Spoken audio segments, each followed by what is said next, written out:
Bienvenidos al Fondo del Pozo, este ciclo de diálogos sobre energía, donde invitamos y les traemos a ustedes las voces de aquellos protagonistas, los partícipes que hacen posible el desarrollo de la energía en nuestro país y particularmente de este gran proyecto energético que es Vaca Muerta.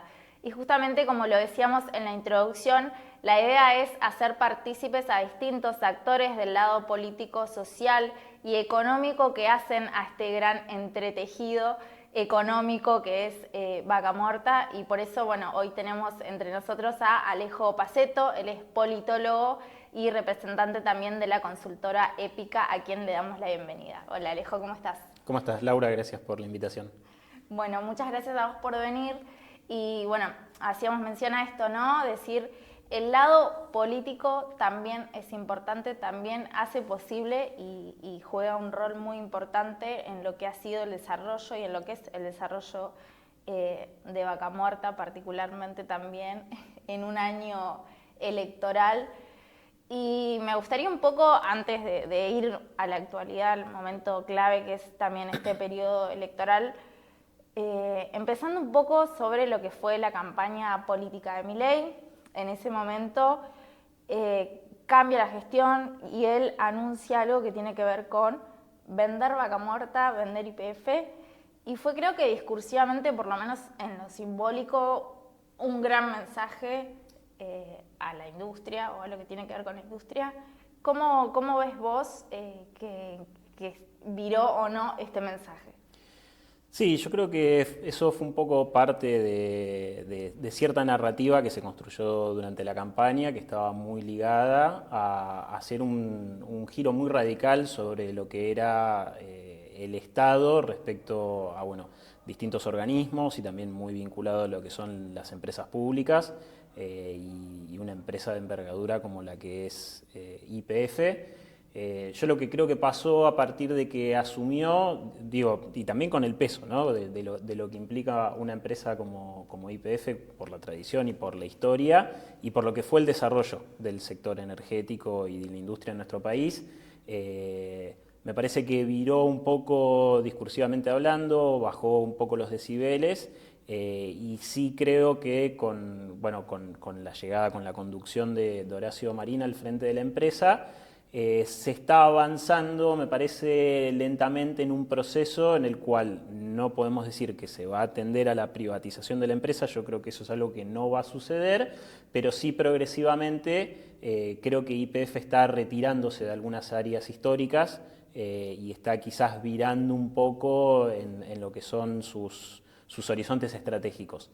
Y eso sí me parece que hay un cambio de rumbo que se empieza a notar y que es un mensaje para el resto de la industria. Y vuelvo a esto, ¿no? Por ahí la venta de áreas que ya se consideran maduras, que pase a tener las otras operadoras, bueno, me parece que forma parte de ese proceso y quizás una orientación por ahí más relacionada a lo que tiene que ver con el shale y a un perfil, sobre todo un perfil más exportador. Claro. Por ahí cuando hablamos de esto del mensaje por ahí en campaña, que bueno, puede pasar, digo, que en campaña uno dice, después a la hora de ejercer el cargo, de asumir, no haces lo que dijiste. Digo, puede ser que este rol de que a veces Milei se para del outsider con el mandatario haya tenido algo que ver con por ahí decir esto y después en los hechos, hablando con la industria, esto haya hecho que cambie esa narrativa? Sí, yo creo que sí, porque había sobre todo un desconocimiento muy grande, había un desconocimiento generalizado de todo el equipo, salvo algunas muy contadas excepciones de lo que tiene que ver con la gestión del Estado en líneas generales y sobre lo que es la conducción del Estado. Digo, más allá de toda la construcción narrativa anti-Estado o de achicar el Estado, bueno, en el medio hay que gestionar el Estado. Y no nos olvidemos además que YPF, bueno, lo que tiene que ver por supuesto con Vaca Muerta, encabezado por YPF, y proyectos estratégicos como el del GNL, que bueno, se dio también el cambio en la definición sobre dónde iba a estar el proyecto de lo que hoy por hoy es Vaca Muerta Oil Sur y el proyecto de GNL. Entonces, creo que eso hizo también que de alguna manera recule un poco sobre la visión que se tenía previa sobre la empresa. Claro, por ahí también ese protagonismo que tiene YPF en esos proyectos tan centrales que por ahí muchas veces también se compara con el campo, digamos, en términos de divisas o el potencial que puede llegar a generar. Me imagino, digamos, que eso también por ahí tiene un peso en lo que decís, el rol que ocupa YPF.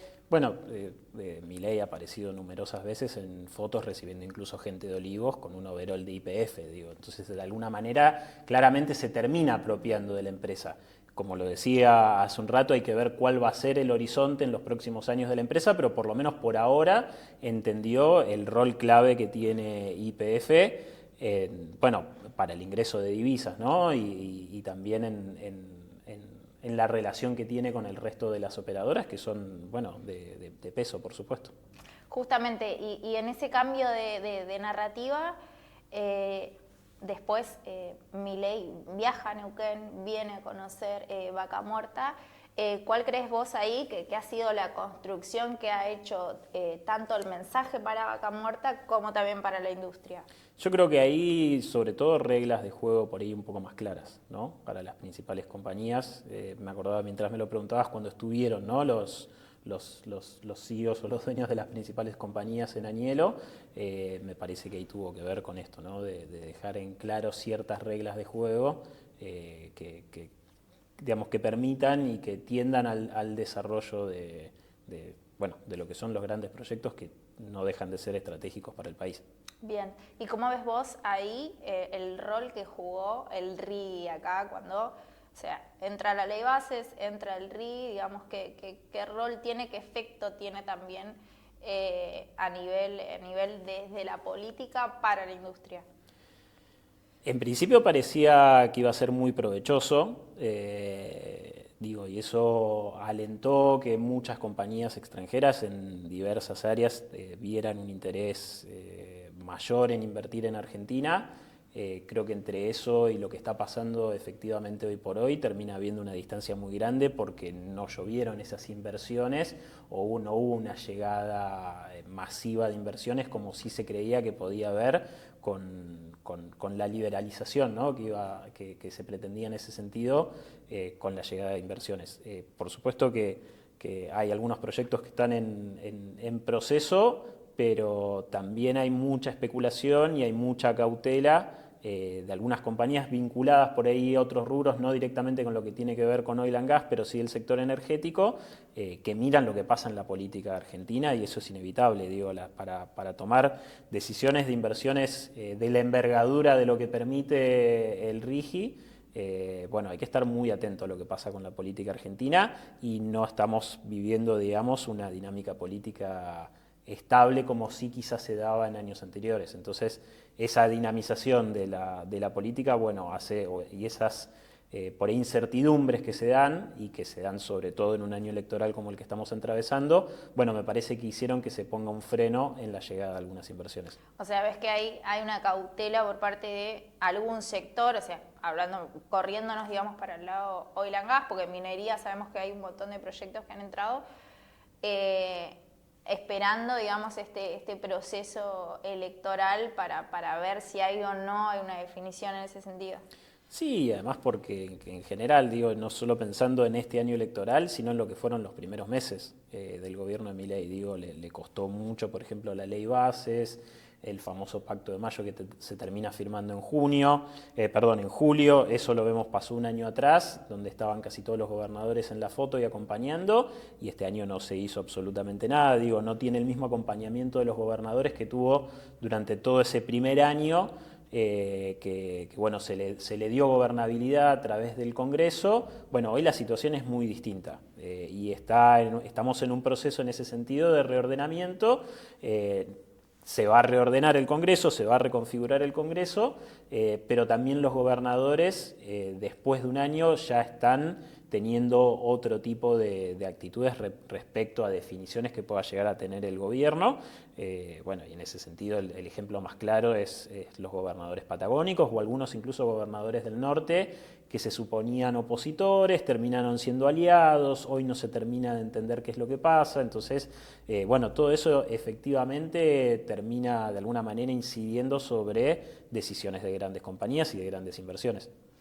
¿Cómo lees, hablas esto de los gobernadores patagónicos, cómo lees vos hoy? O sea, ¿cuál es la postura actual? Porque en un momento hubo como una demostración de fuerza, de mostrarse todos juntos, de plantarse frente al gobierno nacional, después eso medio que se diluyó un poco con el tiempo. En el Congreso sabemos que con la ley bases hubo apoyo de los gobernadores patagónicos.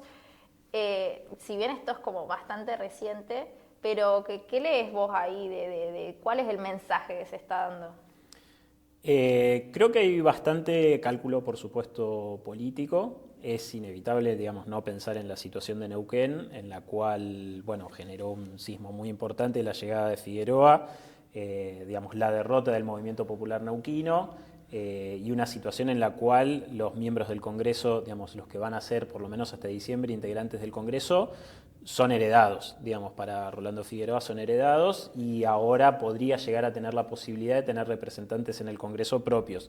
Eso me parece que también va a empezar un poco a ordenar, incluso, o tal vez a dejar más firme la postura por lo menos lo pienso en el caso de Beretilnec y Rolando Figueroa, ¿no? Que además ya vienen hace un tiempo dando ya no tan pequeñas señales de que quieren consolidar un bloque de gobernadores patagónicos.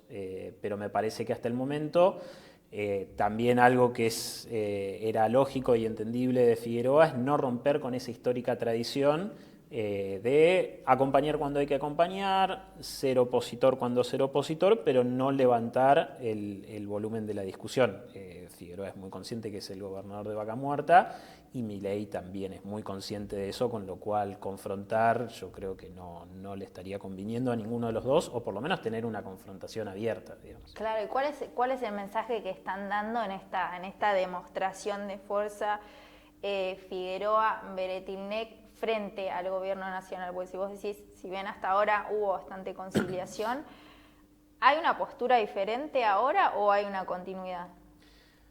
Hay un poco y un poco. Yo creo que también en líneas generales un poco la radicalización de algunos gobernadores o las posturas que empiezan a tomar tienen que ver con que, bueno, vieron el avance en la retirada del Estado de cuestiones como la infraestructura, ¿no? Claro. Y los problemas serios que eso también trae. Bueno, por supuesto lo que tiene que ver con el reparto de los fondos del Tesoro Nacional, de la coparticipación y demás, pero para mí sobre todo con lo que tiene que ver la inversión que el Estado históricamente, bien o mal, fue sosteniendo con las provincias. La retirada ya está empezando digamos, a acentuarse y las consecuencias ya se empiezan a ver, en los casos de infraestructura en obra pública, bueno, lo que está pasando en estos momentos con Vialidad Nacional.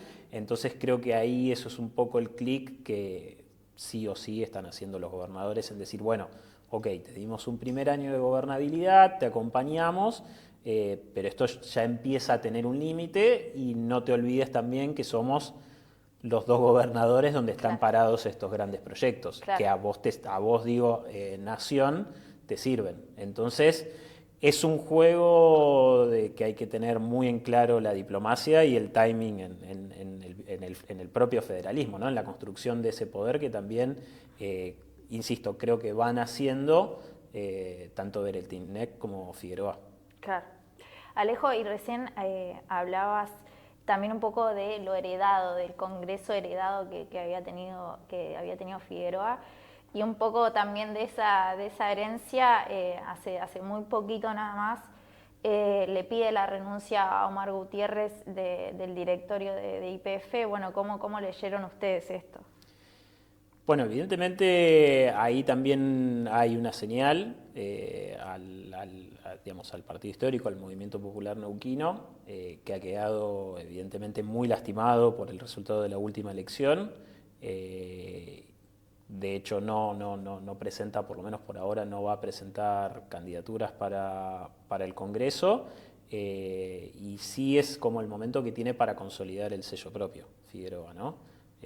Por eso hablaba de los integrantes del Congreso heredados, con los cuales, bueno, con algunos podía dar quizás más señales que con otros, pero que no dejaban de responder cada uno a su partido.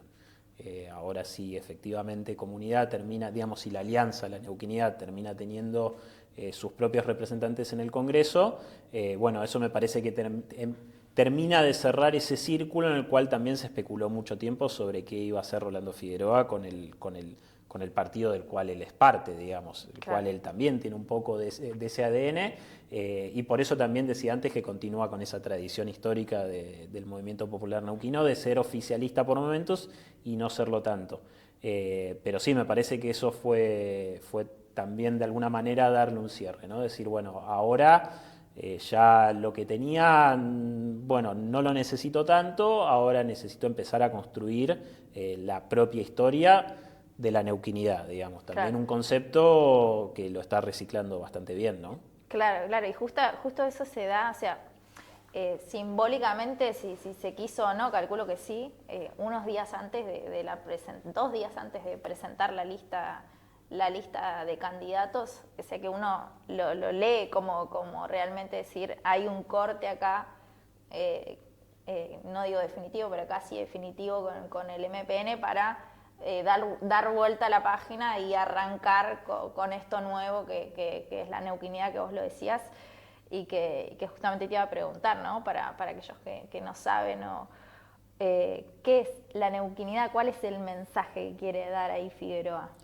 No es muy distinto a lo que fue siempre para el movimiento popular neuquino la neuquinidad, ¿no? Digamos que forma un poco parte digamos, de lo que tiene que ver con la propia sociología política, con el análisis del discurso, digamos, a ver, históricamente se fue construyendo ese concepto de la neuquinidad y hay que remontarse a los inicios de la provincialización, de los primeros años del gobierno de Felipe Zapag, y de hacer siempre esta contraposición entre lo que era Neuquén y lo que anteriormente la nación le sacaba de recursos a la provincia, ¿no? Y esta necesidad también de tener una confrontación con alguien, ¿no? Construir un sentido de pertenencia no solamente a la provincia, por eso me remonto a los años de la provincialización, sino también, bueno, a lo que fue los orígenes del movimiento popular neuquino, ¿no? Claro.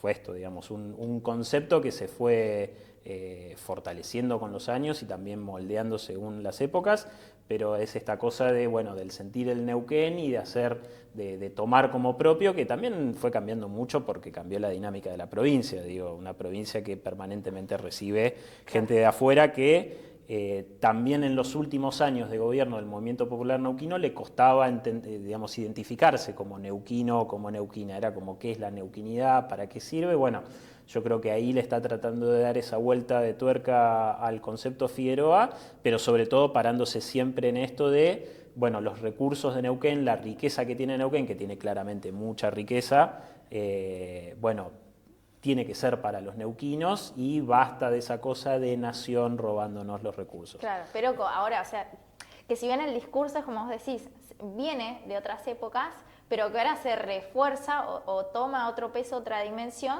con el hecho de que esté Vaca Muerta. Sí, yo creo que le da un anclaje que no le pudo dar el MPN en los últimos años, que tiene que ver también con un conjunto de elementos que colaboraron a ese desgaste. A mí también un poco me llama la atención cómo se pudo relevantar el concepto de la neuquinidad, pero bueno, es algo que evidentemente pega nuevamente, digamos, y tiene su éxito. Bueno, hay que ver también lo que dicen las urnas. Digo, claro, si no le va tan bien en las elecciones, no quiere decir que está mal el uso de la neuquinidad, ¿no? Pero bueno, se está reforzando mucho y bueno, tiene que ver también con un clima de época de las campañas, de las redes sociales y demás. Claro, bueno, y en este lanzamiento aparecen 2 candidatos a senadores, que son dos personas muy de su núcleo duro, y 2 personas totalmente por fuera o casi totalmente por fuera de la política. Bueno, ¿qué nos podés contar vos acerca de qué es este armado que hace Figueroa de cara al Congreso?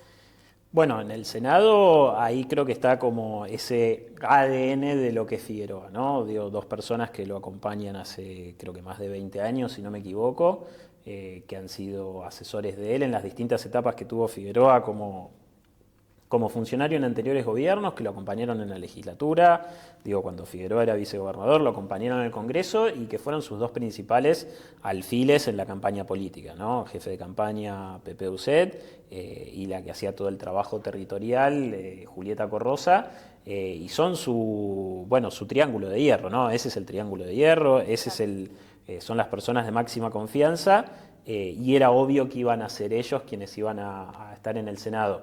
La sorpresa me parece que es para diputados, ¿no? Y me parece que ahí también hay un mensaje y un doble juego de Figueroa, ¿no?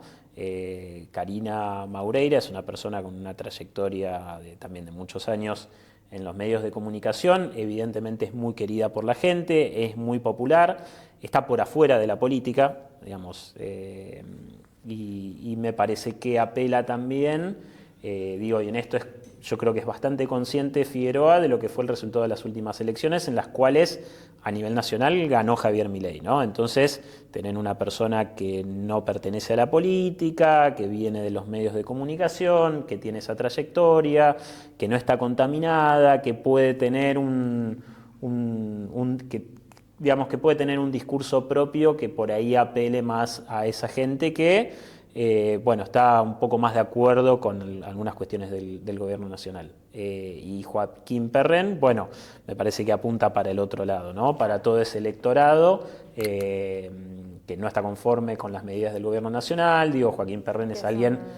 Un investigador del CONICET. Sí, es investigador del CONICET, tiene mucha trayectoria académica y en la docencia universitaria, muy vinculado a la Universidad del Comahue, quien ha intentado tener un paso por la política en las elecciones de 2019, más vinculado a lo que era en ese momento el Frente de Todos, pero ese es el perfil de Joaquín Perren, ¿no? Para alguien que podemos decir más del espectro kirchnerista, peronista, progresista, que claramente va a representar a todo un sector que también está siendo muy castigado por el gobierno nacional, ¿no? No nos olvidemos las movilizaciones que se dieron sobre todo el año pasado en defensa de la universidad pública y todo lo que tiene que ver con el desmantelamiento del sistema científico-tecnológico. Entonces, ahí entiendo que está ese doble juego que hace Figueroa.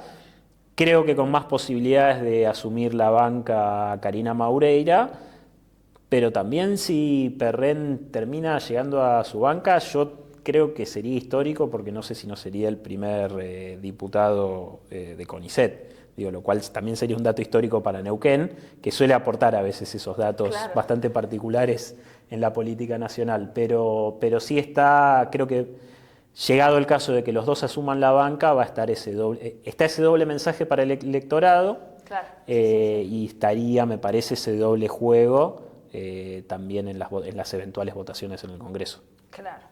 Y el gran rival de estas elecciones va a ser La Libertad Avanza. Ya el MPN no va a presentar lista, entonces ahora se encuentra, digamos, también, ¿no?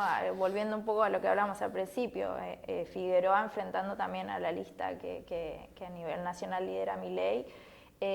¿Cuál es el papel que ves vos que tiene hoy La Libertad Avanza en Neuquén y las proyecciones que puede llegar a tener en estas elecciones?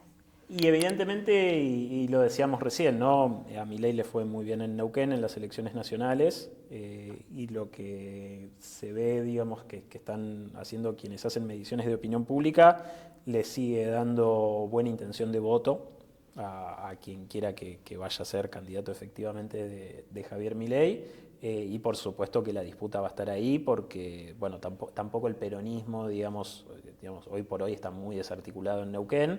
Una parte del peronismo, kirchnerismo, está además con Rolando Figueroa. Lo decías vos, el MPN directamente no participa, y va a estar ahí la gran disputa electoral, que creo que también va a ser una disputa electoral con un tono bastante suavizado, ¿no?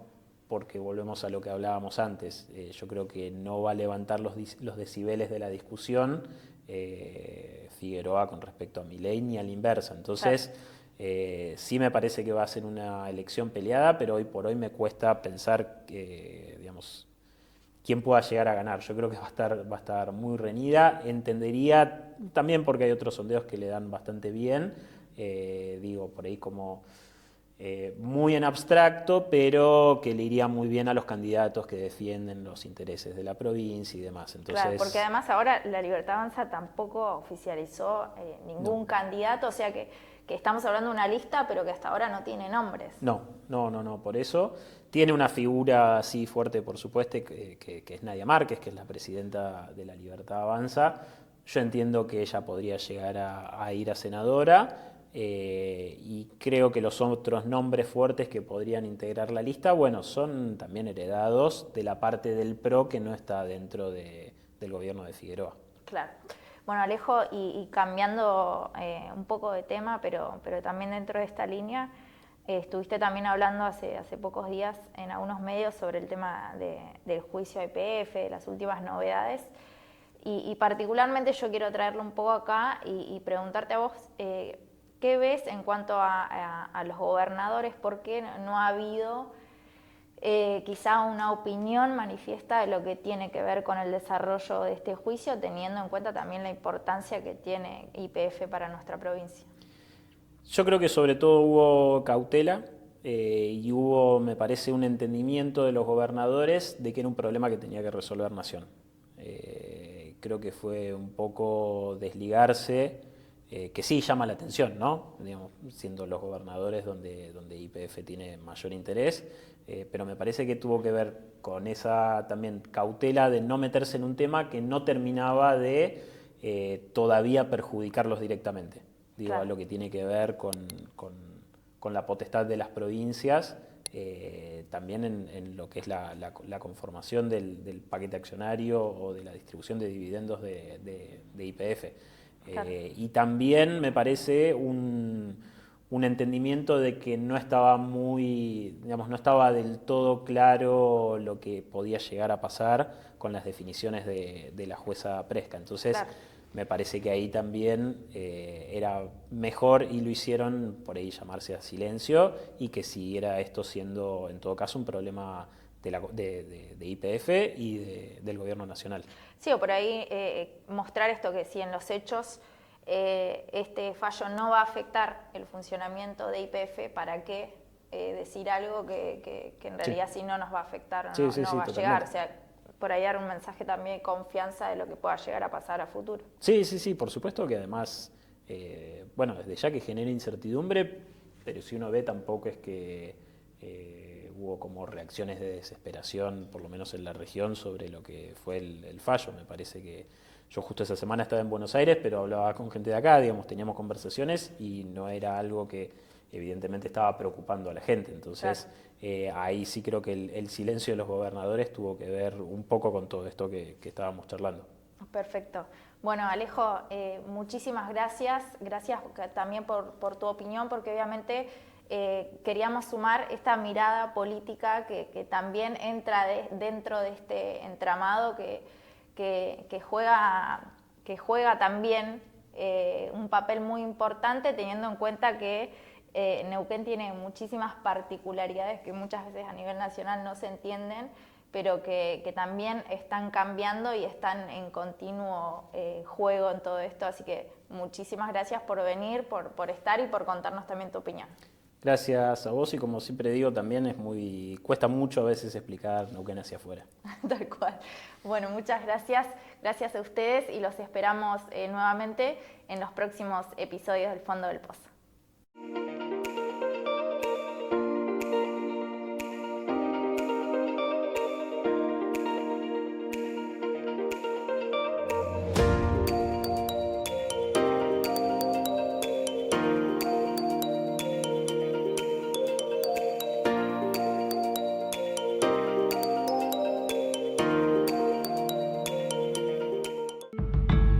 ProYael, Ingeniería y Desarrollo Local para el crecimiento del país.